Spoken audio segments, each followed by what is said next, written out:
would drain the battery. Yeah.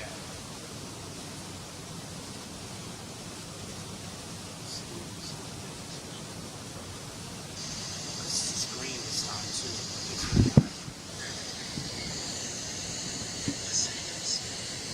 too. All right, I think we're live. I think there's a little waterfall sound because of that, but whatever. Hey, it's Jordan here in Allen. Oh wow, just went away. Here in Allentown, Pennsylvania. Part of our COVID depression road tour, economic depression, for many mental depression, for many right now it's kind of a mixed perfect storm of a lot of factors coming together, the economic, the social, the racial, with all the protests going on. So we're going along. We started in Newark, New Jersey this morning, and now we're in Allentown, Pennsylvania, and we'll be headed to other parts of Pennsylvania tomorrow. Let me give it a couple minutes for more people to come in. Jen, let me see your phone. There we go. Oh, do you need the phone to do the text? All right. Go ahead. Do you want me to give it to you when I'm done? Yeah, no. I want to give it a minute or two for more viewers to come in. Okay. 222. Press that like button. Get this out to more people. More the merrier. And that's your live page? Yeah. Status Coup if you want to share it. Yeah, absolutely. Yeah. Hit that like button. Audio and video are great. Thank you, thank you. We got another microphone now. That's $1,500, the microphone and the audio switcher. So we need a little GoFundMe support today. We'll be talking about that. Keep pressing the like button. Keep pressing the share button. Get this out to more people if you can. We're going to have some more people joining us in a couple minutes. So Status Coup, C-O-U-P. We got to get one more of these. Yeah.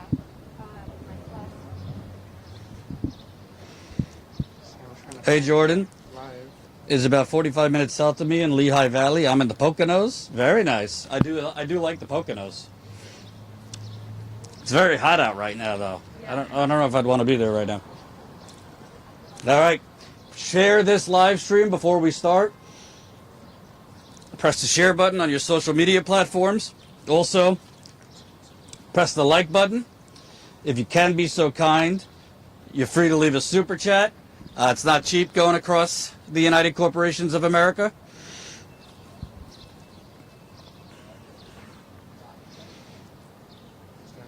That's right, John. You won't find this kind of reporting anywhere else.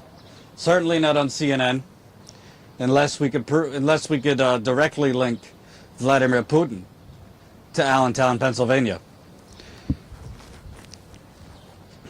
Usually we have the 15-minute countdown. We can't do that on the road, so this is called good old stalling. Did you send a text? Where is Jordan at? If you look in the headline, Allentown, Pennsylvania, eastern part of Pennsylvania. Tomorrow we're off to Altoona, Pennsylvania, Pittsburgh, Pennsylvania. Oh, let me retweet it.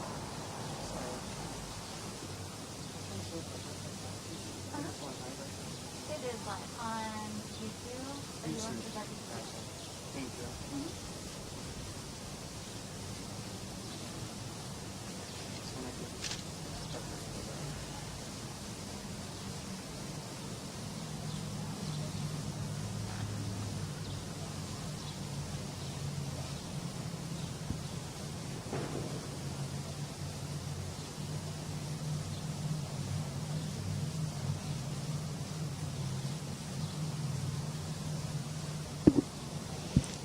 All right, cool. We'll start. So, before I get to my guests, and we're going to have other people, the backdrop to this, this morning, you have the unemployment numbers come out. Donald Trump does a press conference citing a victory lap, saying it's a victory that we're down to 11% unemployment. It's a victory that there's only 1.4 million more people who have filed for unemployment. Basically, his press conference pretended that the coronavirus is no longer a real thing. It's going to just go away on its own. And the economy is already roaring back. This was Donald Trump this morning. Meanwhile, 38 states have increasing cases of coronavirus. Hotspots in Arizona, Texas, and Florida. Florida just had 10,000 new cases in one day. Yesterday, the United States had 50,000 new cases in one day. By the way, the unemployment, 10% for white people, 15% for black people. And the Labor Department said the unemployment rate at 11%, really 12%, because apparently they've been dealing with some technical error. So it's really 12%. And then we know the actual number that they put out is far different than the real unemployment number, which is probably closer to 17, 18%. All of this, by the way, as Trump is cheerleading for the unemployment falling to 11%, the main reason unemployment fell was because, as I told you, I call it the capitalist death cult. The capitalist death cult, corporate America, Trump, the Republicans, some Democrats, pushed states to reopen while there was still a very, very deadly pandemic going on. And what do you know? They reopened. They made mask wearing voluntary. In a lot of places, they made wearing masks part of a culture war, where it's suddenly a scandalous thing whether you wear a mask. And now you're starting to see states that reopened early, like Texas, Florida. They are having to close again. So the unemployment picture is going to get much worse because coronavirus is again getting much worse. And by the way, all of this unemployment, the extra 600 hours a week, gone in a few weeks. The Republicans and Trump talking about not extending that now that unemployment is at 11% and the economy is rebounding according to Trump's delusions. Secondly, not looking like there's another check for $1,200 coming, which was a joke in itself. And, oh, by the way, in places like Allentown and other places, evictions are starting very soon. And most communities aren't doing a damn thing to protect their people. So press the like button, press the share button, get this out to more people. If you like this reporting, if you want us to be able to fund more of this in the field, please super chat, GoFundMe, all of that. Justin, Hello. you born in Scranton but moved here. Yes. There's a lot of stuff going on. Allentown is the third largest city in Pennsylvania. It's been hit really, really hard by COVID, particularly economically. It hasn't really been able to get much help from the federal government, and people are facing evictions now. Businesses have been really hurt. A lot of people still struggling, if they were lucky enough to get the unemployment, have not been able to find new work. Tell us, what have you seen as far as the norm here in the last 3 months? What has it done to your economy and working people? I feel that the norm is has been struggle around here locally within Allentown. We're the Lehigh Valley area, so Allentown, Bethlehem, East, and the three sister cities. It's really been impactful in a negative way on our economy, especially for people of color or those who identify with different ethnicities. And there hasn't really seemed to be much help or relief. There has been some assistance for small business owners, minimal, if that. But for the actual everyday working American citizen, there hasn't been that assistance, and if anything, unemployment. And a lot of people are still waiting on waiting lists for unemployment. And then the $600 additional amount is going away, and now you have families, with children with daycare, families, with children trying to juggle school from remote and working and not working at this point, and it's a struggle. Their internet's getting shut off. Their electricity possibly is getting shut off. They're getting notices. I think PPL hasn't done anything yet, but RCN is definitely, shutting off internet services for people, and it's hard out here.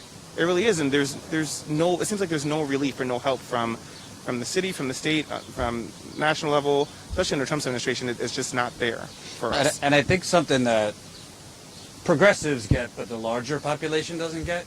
Democrats did a victory lap with the unemployment, but there's millions of people that still haven't gotten unemployment. I mean, I'm getting emails from people wanting to talk to me that they've been on the phone for days, just trying to get a human being to get unemployment. Yep.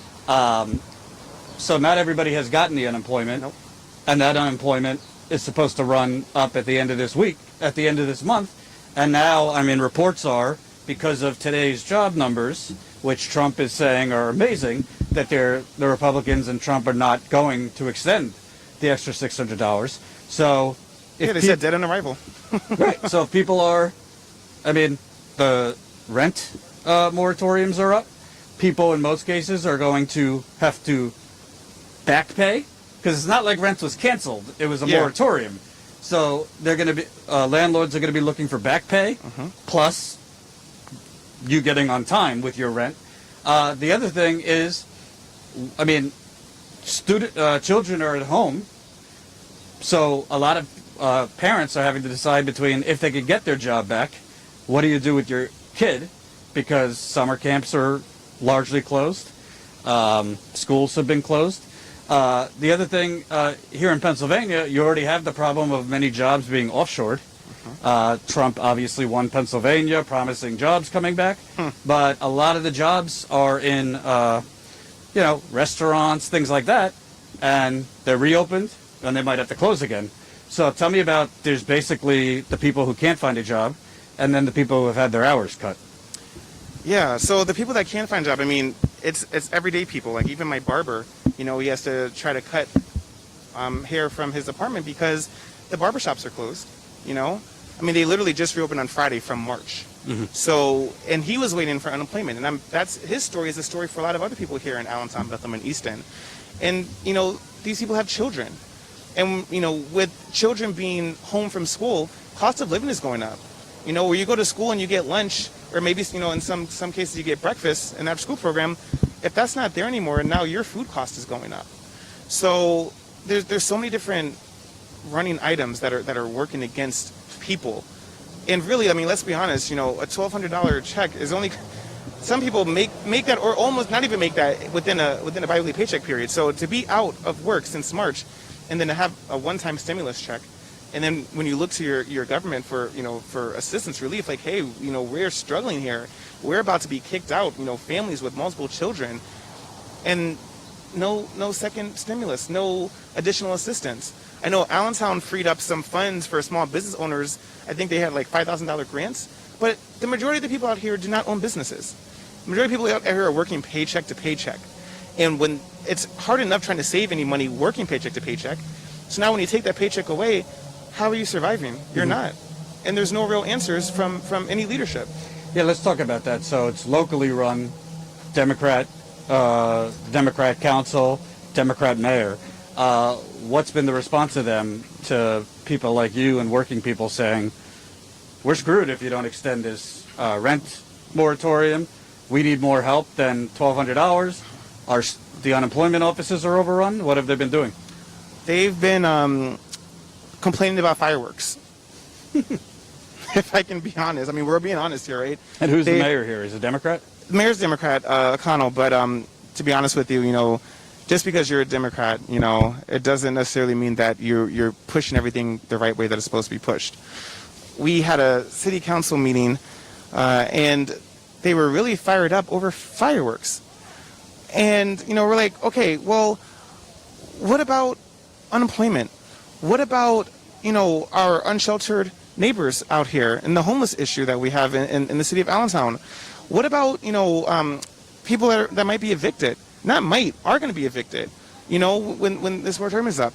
These are the real situations and issues that they're just waiting for, like, maybe the state to give an answer. Instead of, defending our city and making real resolutions and plans for our city, we're upset about fireworks. They're upset about residents pulling off fireworks? That was the main discussion from the city council meeting last week, were fireworks. Mm-hmm. So that was the main discussion. So basically, is the mayor could just put a moratorium on evictions. So can the Ithaca mayor in New York, they were trying to do, rent cancellation. So what is the mayor saying in terms of rent, in terms of utilities, in terms of electrical? Are they putting it off on? Is the mayor putting it off on, the city council or the governor or the federal? The state, federal. I haven't really, I'm big on fact checks, so I would have to go back and see what his actual stance is on that. But I'll tell you, from the groups that I've spoken to, local organizations, some off the record, some on the record, there's not anything being done. There's really honestly not anything being done for the residents of Allentown. And, a lot of people are, they're, what's the word I'm looking for? Sidetracked by, us going into green phase and, okay, we can open back up and now the economy's going to be great again. That's not the case. That's really not the case. And we really have to worry about how we're going to protect our residents from eviction and from being able to stay in their homes and being able to have electricity on. Like, people are working from home or trying to work from home. And if you're unemployed and you're trying to find a job and now you have no electricity, how are you going to even search for a job? Like, these are all factors that they're not taking into consideration. Yeah, no problem. Yeah, jump in. Hey, Arthur. Pass that. So we got another guy joining us, Arthur. Arthur Benson? Yes. Arthur Benson from Allentown. So you were talking about basically the Democrats are doing nothing. They're pointing to the governor, who Wolf's a Republican, right? Democrat. Oh, he's a Democrat too. Basically, you have that going on while you have a family member who had COVID. Has COVID. So tell us about your story, because there's obviously medical costs associated. Biden told us, no. COVID is all free. The test, free. Treatment, got to be free. So did Trump. But it doesn't seem to be working out that way. Yeah. Well, my father got COVID, and I think it's really interesting that he really didn't tell a lot of people, because there's a stigma about it, which I thought was really interesting, and I feel like that a lot of people of color really don't trust the medical system, which is like part of it. So, you have people, he wasn't really complying with a lot of the things that were going on, which I think really speaks. He ended up in the hospital for about a week and a half because he lost like 30 pounds because of it. It was just a frustrating situation all around. And then you have, people in my family, we have responsibilities and we have to drop everything to take care of it. So I just feel like it's the impact is not just the person, not just financial, but then everyone else in the family, and when you're trying to get ahead and do, take care of yourself. I mean, it's a very difficult thing. I was very stressed because we were in the middle of all these protests and things like that, and I had to drop everything I was doing to take care of him. And also just insulating him from other things, because I was worried if he goes into a nursing home, will the nursing home bill him and then try to take his house or something like that, which affects things like generational wealth, because that's something that he was going to leave or plans on leaving to me, and then it's like we're behind the 8 ball again after another generation. What's interesting is your father, he's a veteran, right? That he is. And he's on Medicare? Yes. So most of these things should be covered. But you're still worried about getting a bill, and it's kind of been questionable. I mean, we've heard stories about people leaving a hospital after 2 weeks with $1 million bill with COVID. There's been other stories about people with high medical bills for COVID. So technically, it should be covered if your father's Veterans Insurance Medicare. But if he's in now rehabilitation center, there might be hidden costs that you don't know about. Plus, you were talking about the fear of losing his house. Why are you worried about that? Just because, let's say he would go into a longer-term nursing home, then if he's not protected legally, like I'm working with a lawyer right now to have a power of attorney and to figure all that out. I might even put the house in my name prematurely, just to make sure that we don't lose that as an asset. And it's... But, so it has like all of these other things, and it's like, I can't work as much as I was working before because of this, and then with COVID, I had left my job because they had not really complied with the standards, at least up to my liking, where I felt safe. So I decided to do some side work instead, just to keep what were you myself doing? safe. I was doing glass, so I was like installing windows and glass showers, anything to do with glass. Yes. And they weren't, I guess, Complying to my liking, no. so social distancing. No masks, things like Okay. that. They worked through the thing, but I mean, not officially. Right. You know what I mean? But, Right. yeah. So basically, you left your job. You think you're going to get more side work. How's that been? Have you gotten enough work to sustain yourself? Not really. You know what I mean? But, luckily, I have a wife, and, we can just tighten our belts and take care of a couple of these issues, So, I mean, I'm not in the same dire straits that a lot of other people are, and I'm very thankful for that. But it's incidental. Yeah. You know? But what's interesting is it's just like, and I just heard this in Newark. I'm hearing it again now. But like 3 weeks from now, a lot of these, actually here, I think the evictions moratorium is already up. Oh no, that was in Pittsburgh. But the moratorium for evictions is basically up. And there's like no action plan by most of these city councils, mayors, and unemployment, as far as we know, is about to expire for all the people that were laid off. So you basically have just like a groundswell of working people marching towards a cliff, and there's nobody trying to avoid it. Not the federal government, not the state government. So, And there are a lot of predatory slumlords in this area who they'll be like, "Oh, that's great! I can violate that lease," and then get a whole bunch of other people in. And there's no shortage of people who are willing to go and pay these guys to get in. You know what I mean? If you're going to be homeless, you're going to pay a guy regardless. so have you, in your network of friends, family, community members, are you seeing a lot of people right now getting threatened with evictions, things like that? I know a lot of people who are worried about it. I don't think the stuff hasn't hit the fan yet, luckily.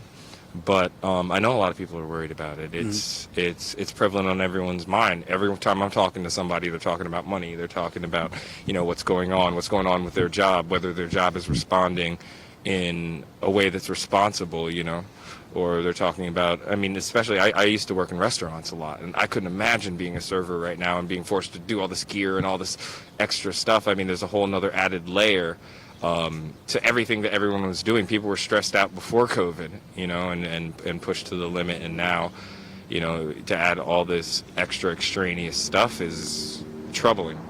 Well, it's funny. Restaurants, I'm talking to somebody in Pittsburgh. I'm sure this is a story in a lot of restaurants, but basically their boss is threatening them if they don't come back. You're not going to get unemployment, you're not going to get this, you're not going to get that. So trying to force them back when it's really not safe. We just saw, Texas reopened too early, Florida reopened too early. There's massive spikes. I think I read Florida, the day count for COVID cases is more than any European country had, just in Florida. But restaurant workers are basically being bullied into coming back, and they're getting massive increases in COVID. But for those kind of paycheck to paycheck workers, they don't have another choice. Basically, restaurant workers, and if you get pushed back to come back, and then it's getting closed down again, so you're risking yourself health-wise, plus the economic consequences. Yeah, for sure. And you would be surprised too, looking at, piggybacking off of that, a lot of businesses benefited from the paycheck protection program. So I'm even curious to, especially with the restaurant owners with threatening, I'm pretty sure it's going on. They're already receiving, grants and funding from the Small Business Administration through the government for this, and they're still probably forcing employees out. It's likely that they're doing that, and it just goes to show you that at the bottom of the totem pole here is just us, regular people, who are really struggling and trying to make sure that we can put food on the table, that our kids are going to be okay and can eat, that they're safe, and that we're going to have a roof over our head. Call me cynical. And by the way, press that like button right under the video. Thumbs up, smash it. Press the share button. Share this to more people. feel free. Drop some love in our GoFundMe. This is all expensive going across the country. 3 people, you got food, hotels, all that stuff, gas. We're also in the midst of this civil rights explosion all over the country. And call me cynical, but I think a lot of these landlords, a lot of these government officials that love to gentrify are not in such a rush to lift a finger for black communities, because they say kill 2 birds with 1 stone. Not to be crass, but push and let's get rid of it. You know, this gives us an opening to push out poor people, not just poor black people, but poor white people too in a lot of communities, brown people. Do you feel that at play here in any ways, that they're not doing much for parts of the community that they might not miss if they could push some of those people out? Absolutely, because I think that especially right now in Allentown, I think they're, with regards to the Black Lives Matter movement, their focus really is, okay, let's focus on the police. Because if we focus on the police and make it about them, then, we can hide the fact that, we have a very large homeless rate out here. You can hide the fact that we have a tent city. You can hide the fact that, the Allentown neighborhood improvement zone. I thought Trump made Pennsylvania great again. Oh, of course, we all have mansions. But there was an article today in one of the local papers that the Allentown neighborhood improvement zone, they granted additional funds. I think it's up to $250,000 now to make the arena COVID-19 prepared, with regards to additional hand washing, sanitizing, stuff like that. And we have 2 hand washing stations, sanitizing stations in the city of Allentown for our unsheltered neighbors. And that's an issue. So, when they're like, okay, well, police brutality, the city's rallying behind that. Police brutality, we're going to, work on our use of force procedures, stuff like that. That's going to make a lot of noise on this side, and it's going to quiet the attention to our homeless issue, to our systemic racism and oppression here, our school district system out here. I mean, when I tell you, neighboring school districts like Whitehall and Parkland, they received funding from the state for additional laptops, to send their kids home to school. And Allentown School District's kids were sent home with paper packets originally. Paper what? Paper packets to study. And then, eventually they started getting some laptops, but parents were forced to purchase laptops with funds that they got from the stimulus check that is supposed to, what is it stimulating? So, these are all to the landlords. So these are the issues, that the city is not trying to focus on, because they're like, okay, well, we have the attention here, great, we'll keep it on the police, well, that'll take the weight off our shoulders. And it's important for people like myself, Arthur, our collectives that we have out here, to really keep pushing all the issues. It's not just one issue that they're trying to back us into a corner. We want to shed light on all of the issues and how they're mishandling the city with these issues. And in most of these communities where the police are basically like an occupying force, there's also the economic violence, because you were talking about how downtown's been gentrified like crazy. So you basically have, in the name of economic development in cities around the country, they're developing for the yuppies, the white business class, and basically leaving the rest of you to fucking rot. Am I wrong? Sorry. You are so right. People probably tell you that you're right, not because you really speak to the truth there. I mean, if you just look at Allentown, this is not the Allentown downtown that we grew up in, especially downtown. And a lot more dangerous stuff. When you look at it, looks nice. It's great, and it gives people from out of town a chance to come downtown, and to boost the economy and whatnot. But then what happens is you push the people that are here further away. I know we were saying on camera, so when you go to 7th and Hamilton Street, we have our PPL arena, we have, the Hamilton Bar and Grill, we have a lot of nice restaurants that brings revenue and generates revenue, and that's really important as well. People that can afford it. But if you go one block down to 7th Street and you're at the 7-Eleven, from there on, you see a totally different Allentown. I mean, you look at the strata, they're on their 3rd strata now, the lofts and whatnot, and people that look like me and Arthur, people that even look like you that aren't making a good, well enough paycheck, cannot afford to live there. They can't. They're living in shoddy apartments a block down the street from here, with running water issues, with electricity issues, with pest issues, and you don't see that around here. You know, and it's very gentrified. It really is. I mean, as much as, you know, we need to boost our economy in our local downtown, we need to ensure that, you know, there's different ethnicities there, that there's different people of, you know, of different races and backgrounds that are represented there. Now, we have great representation on 7th Street. When you go down 7th Street, you know, you see Spanish restaurants, Jamaican restaurants, Indian cuisine, but when you're on 7th Street, on the main street, where systemic oppression, supremacy is running rampant, you don't see that. It's totally different. It's whitewashed. And it's unfortunate because the majority of the city is the minority. Like our Hispanic and African American population, our Syrian population, that's the majority here. And there's no representation. And especially with our downtown, and that's why we're really pushing people to get registered to vote, put people into office that not just that look like you, but that have your same ideas and your same opinions, that, you know, that are there for what you're there for. They've done the bait and switch for long enough where they get a person of color who looks like us, and they're like, hey, I'm one of you, and then you go there and then you hear their opinion, and you're like, wait, you might as well be a Republican. Right. And to speak to the gentrification, so I'm originally from Brooklyn, New York, Flatbush Avenue, and I remember in the 80s, you know, growing up there and seeing what that's like, and then I moved back when I was in my 20s. I did grow up here in Allentown. I went to school out here, you know, all the way through high school, and you go back there and you see how many people they pushed out. You don't see the West Indians, you don't see the black people, you know, you don't see the Spanish people that you did see back then, but you see how much money the city spent to make them safe, to make them comfortable, to have free bike share and things like that on the street. And that's what we're really fighting right here, is because we like our communities. We have fought to make these communities safe. You know, we were walking down the streets when they were unsafe. You know, we were the ones who lived through that, and now on the cusp of creating a city that is worth living in, we have these issues. And that's why it's so important for us to get people registered to vote and to get representation that believes in the same ideas that we do. So that kind of thing won't happen here.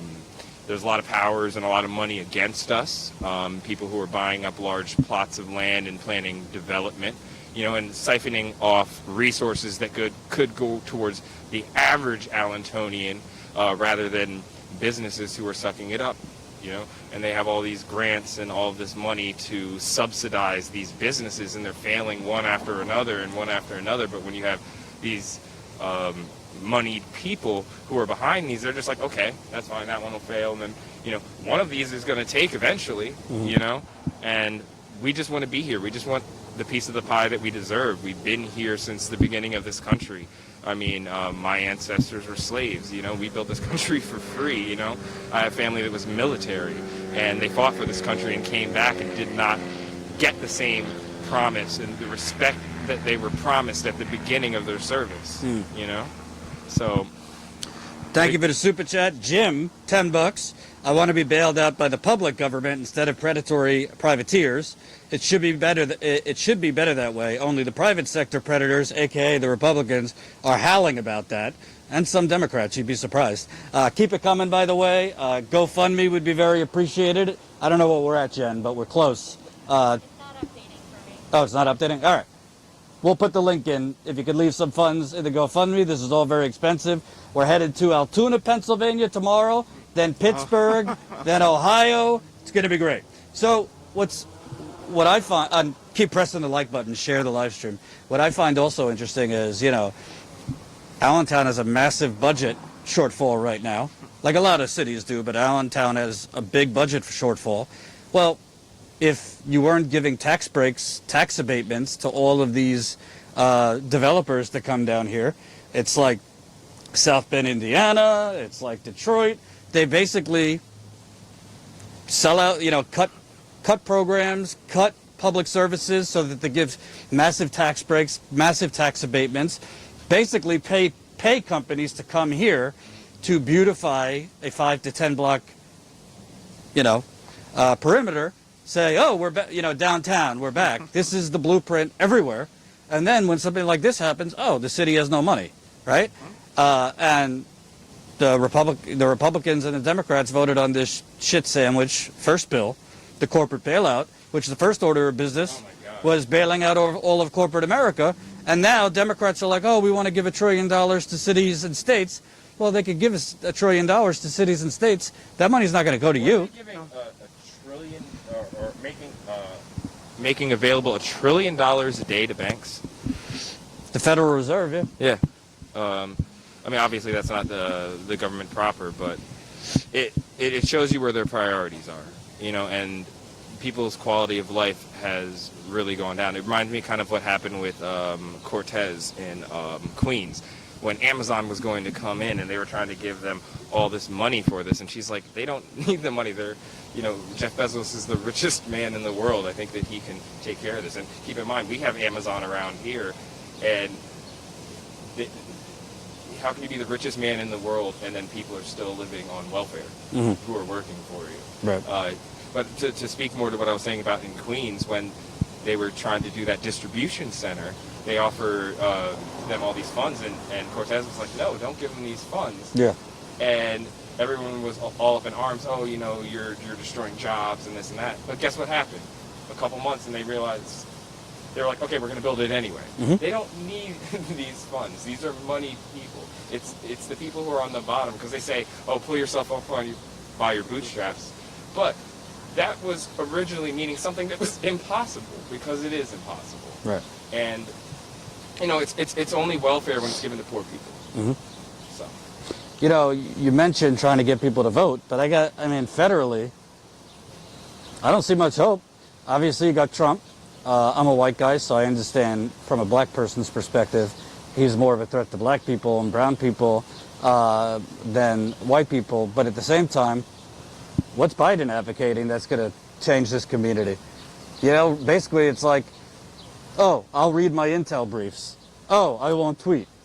Oh, you know, I'm not going to be as publicly reprehensible. But economically, the same buzzwords, oh, we need to expand access to affordable health care. He's not talking about universal basic income. He's not talking about expanding Medicare or just single payer.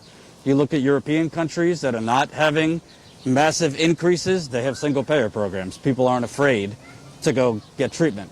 So what are we left with on the federal level? You basically, you vote for, you know.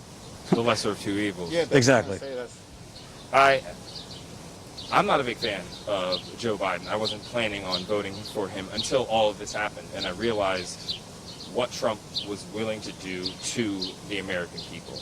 I think it's irresponsible to not vote for Biden at this point. That's me personally. I don't speak for anybody else or any organization. But that's something that we have to address as well. And I'm personally more focused on the local level and getting, because, I mean, a lot of these decisions are made, I mean, for us that go with us, and we can use that federal funding how we see fit. But also, we do need to hold our politicians accountable at the national level. And I think that that's a big part of getting people registered to vote and getting a larger amount of brown and black people who are historically disenfranchised as much as as far as voting and uninvolved. I was having a conversation yesterday with a friend of mine, and they're not worried about black and brown voting. You know, people are like, I was talking to him and he's like, well, you know, they're not going to vote. We have 75%, but they get whatever candidate they want through.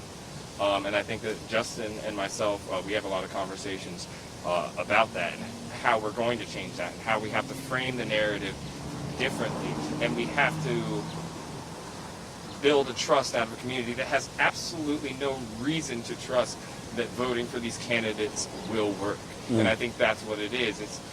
They've been used by different political parties, mostly the Democratic Party, to get people elected, but when it really comes down to it, they don't make the decisions that benefit those people who get them elected. In fact, we get blamed for Trump being in office when they're like, look at this, black people didn't vote, and this number here and this number here, and it's like, no, blame the people who voted for that guy, you know, or blame yourselves for black people getting people elected, Democrats elected, but actually doing nothing substantive for us and for our communities, that creates this callousness, that creates this disinterest in the political system. They're like, oh, nothing's going to change.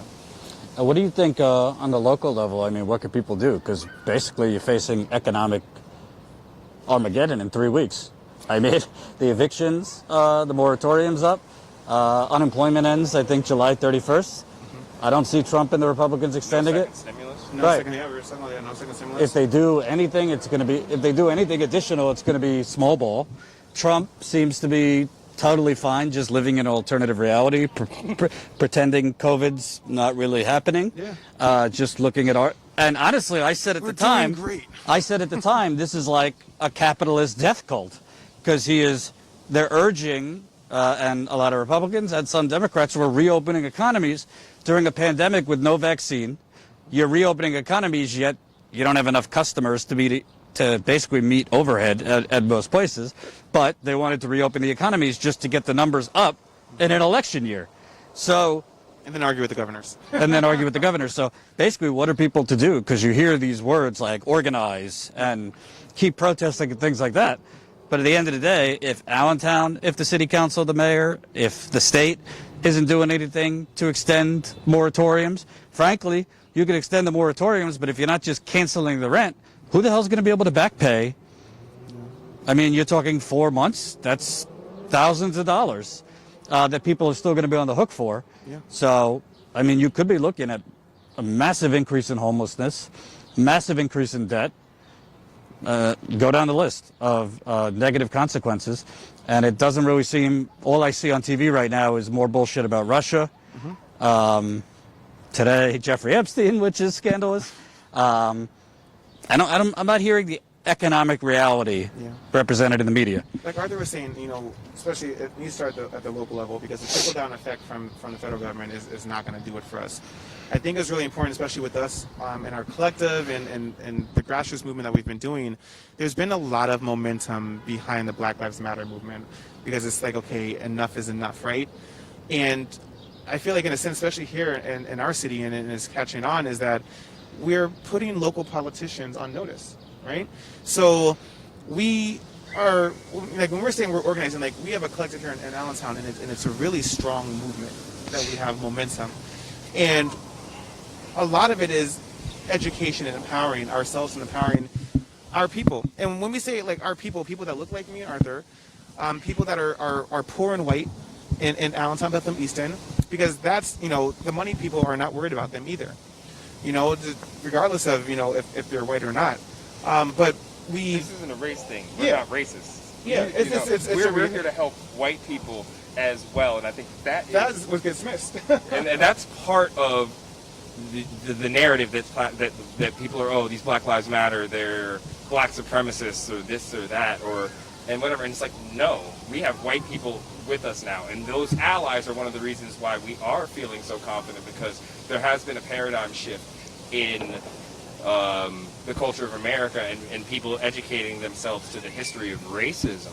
And some of the organizers that we have are Spanish people, they're white people, they're people of color, but we're focusing around this issue.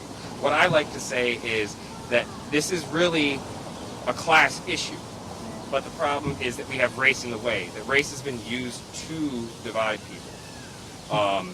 And race isn't something that even exists. It's a lie. What we're doing is we're fighting an abstract concept.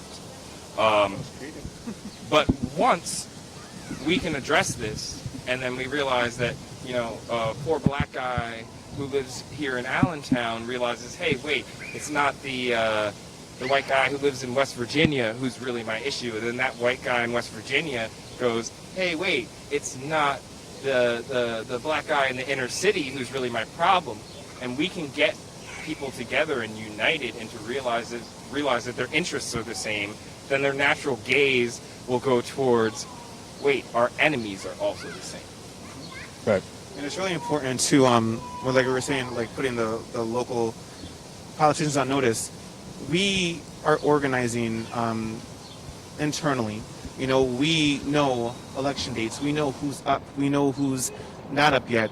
we are getting behind candidates that, we see fit, that are going to, push forward with our message. And, they don't have to be politicians. Trump wasn't a politician, and he became the leader of the free world. When you think about it, like how crazy that is. And I hate to say if Trump can do it, anyone can do it, because anyone is not Trump. He's his own, I don't even know the word for that. But Yeah, let's keep it PG-13. right, we're putting pressure where it needs to apply, because what's scaring politicians right now is like, okay, well, I can't go against Black Lives Matter. I can't say Black lives don't matter, And so like now Actually, Trump is saying that. well, Trump is saying that Earlier yeah. today, I think he said something like, these symbol of hate. Yeah. Yeah, the Black Lives Matter on, where was it, Fifth Avenue? Yeah. Yeah, there's a symbol of hate, and how expensive it was going to be to do that. Like, I'll go down there, I'll bring my own bucket of paint. We had a protest in Pen Arjo that we were a part of last Saturday, and there was a counter protest. And it's like, who counters Black Lives Matter? Like, you understand what you're saying, right? It's countering that. So it's really important for us to mobilize, to get people in the office at the seat of the table that are going to be a representation of us, not just our skin color, but of our ideas, what our beliefs are. We put, Allentown on notice that yes, we have this momentum, and you'll see. I'll say one thing with COVID-19. The one thing that is not really a benefit from it, but I will say that people are home and they're not really able to go anywhere. So we've had increased attendance in city council meetings and the Lehigh County commissioner meetings. We've shown up, we've been vocal, we've been emailing, and we've gotten our attention. We've gotten their attention. I mean, Allentown is going to, we're still waiting for them. They said this week they're going to make their use of force policy public for the first time in its history, because we pressured and we said, hey, we want the 8 can't wait in there, but it's not done yet. Because remember we were talking about before, like, oh, let's talk about the police. It's not done yet. There's so many other issues. So it's time that we vote people out and we get them in where we need to get in, because unfortunately with Biden and Trump, it is the lesser of two evils, and it's always going to be that way until this two-party system is broken down and we can actually get real people like from the Green Party, independents in there as well. But it starts at the local level, and we root it out from there and we work our way up. Alfredo, thanks for the $20. GoFundMe. GoFundMe's been a little slow today, so keep it coming if you can. Any amount helps. Very expensive with 3 people going across the country, but we do it for you. And I do not think CNN has these long-form discussions, that's for sure. My last thing is, I think that I look at the Black Lives Matter protests. I've been covering it in New York. Jen's been in D.C. And I hope this could evolve into some type of economic strike. Because obviously number one is like stop killing black people. That comes first and foremost. But after that, seeing this ability for the mass mobilization of young people, there's a good section of middle-aged people too, some older people, but this mass mobilization, you might be seeing a lot more of that if in a month and a half, 2 months, you're looking at this increase in homelessness, you're looking at a lot of these jobs not coming back, coronavirus lying around, depression, anxiety, hopelessness are going way up as people are sitting in their homes, people looking aimlessly on job boards all day. I mean, I think we are on the precipice of some type of, whether you call it a labor movement, whether you call it a cross-racial economic coalition, of people finally joining together, not just progressives, but people that have not been involved in a while, because if you have nothing to lose, and a lot of people are going to be losing something soon, that's when people seem to come together for more than just... That's exactly what we're focused on right now.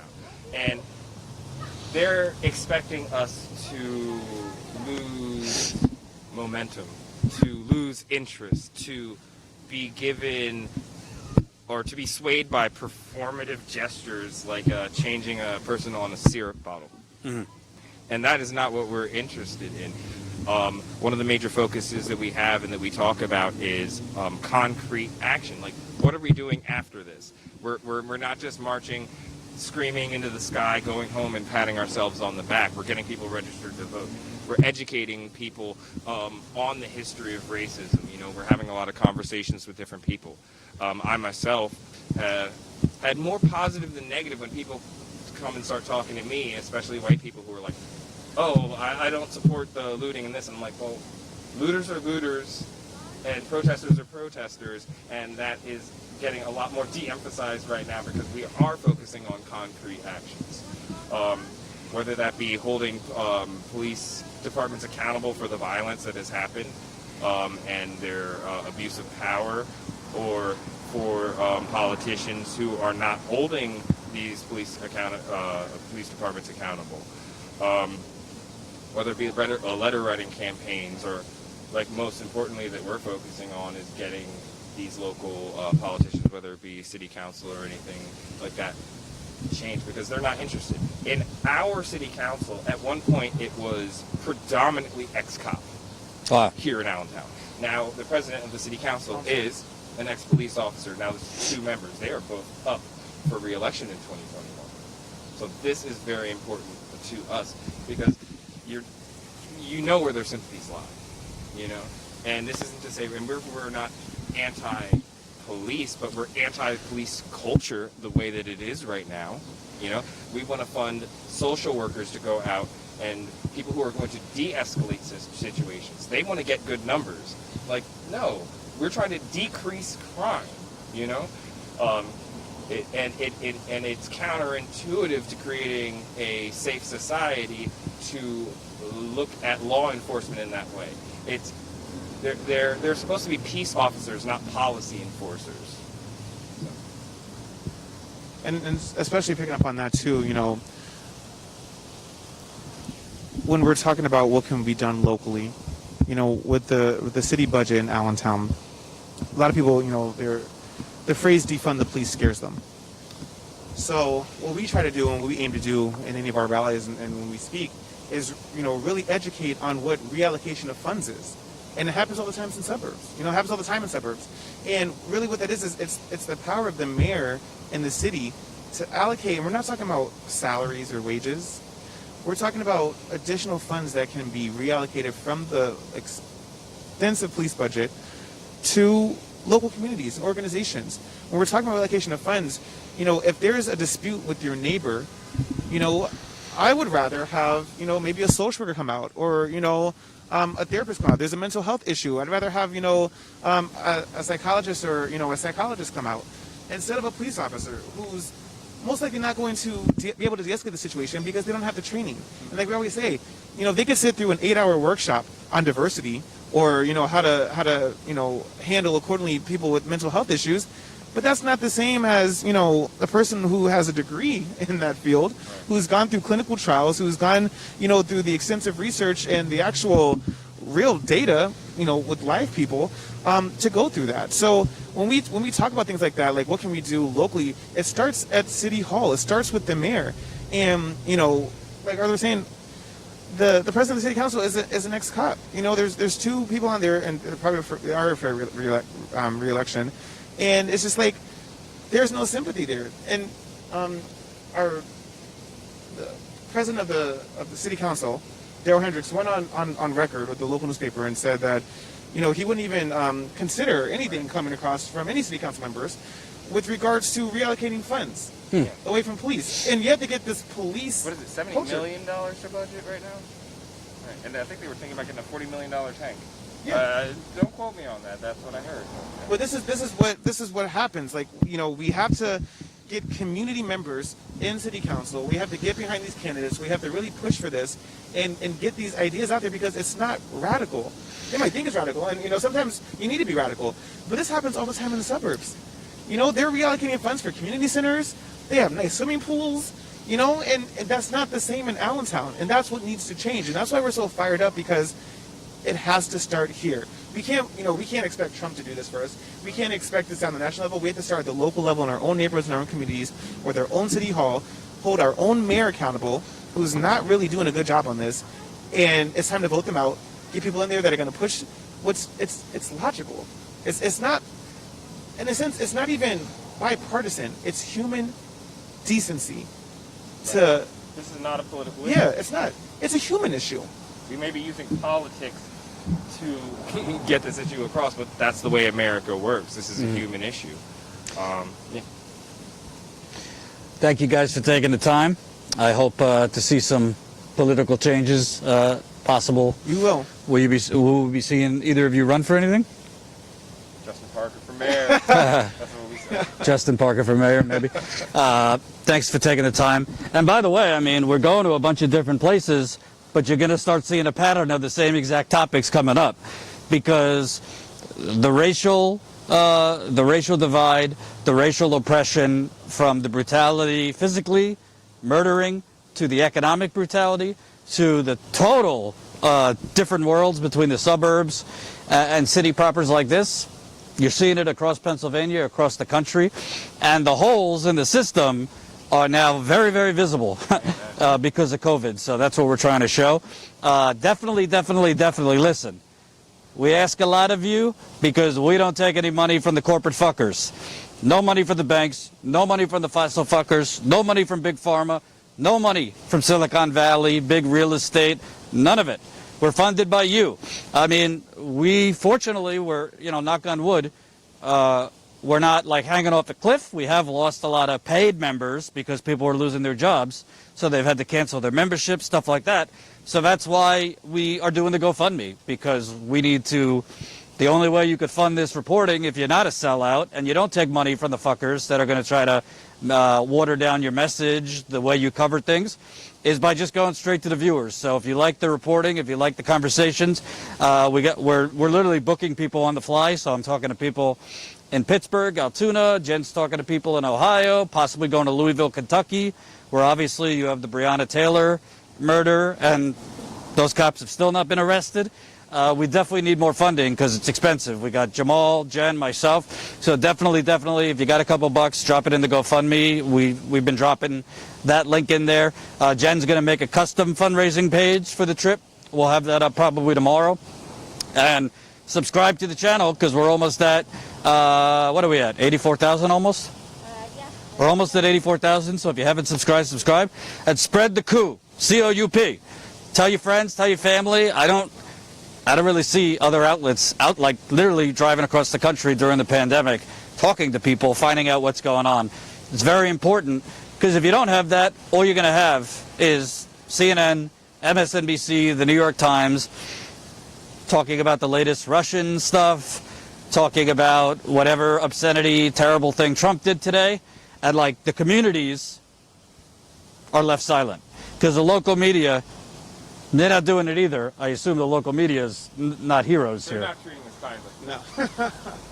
And that's another thing. The local medias are useless too. So definitely support us if you can. We're headed to Altoona and Pittsburgh tomorrow. We might go live from the card, so that could be fun. Anything I'm missing? Arthur, your friend Kyle Rhines was watching, if you know Oh, him. yeah. He had left a super chat, so that was nice. His Okay. friend. And Deborah left $100 in the GoFundMe. Deborah, $100 in the GoFundMe. Why, thank you. Really appreciate it. So what are we at then? Hold on. I can't do math. Oh, so we're almost at 111,000. So keep it coming. Obviously, if you can't, you can't. Everyone's struggling. But if you can, these, it costs money to report in the field. So keep it coming. And if you have stories and you're kind of in this area, Pennsylvania, Ohio, Kentucky, email us, info@statuscoup.com. Have you not gotten your unemployment?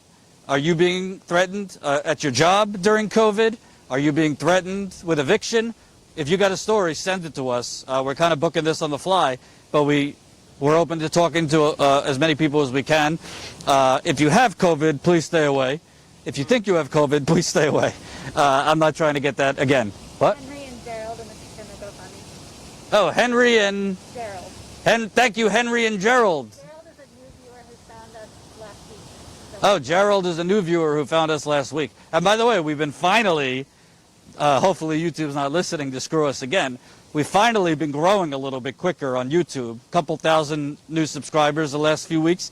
So definitely, if you're a subscriber, we thank you, but spread the word. Tell your friends, tell your family, because I think more of these stories need to be out there. And yes, it starts from the local level in terms of people running, but more people need to see this stuff because more people need to be activated in other areas to know what they could do. There's a lot of people sitting around being like, I want to do something, but they don't even know where to start. So hearing from people like Justin and Arthur is a good start. So thank you guys. Thank you. Thank you very much. Yeah. All right. We'll see you tomorrow. Sorry for being late. That was a great discussion.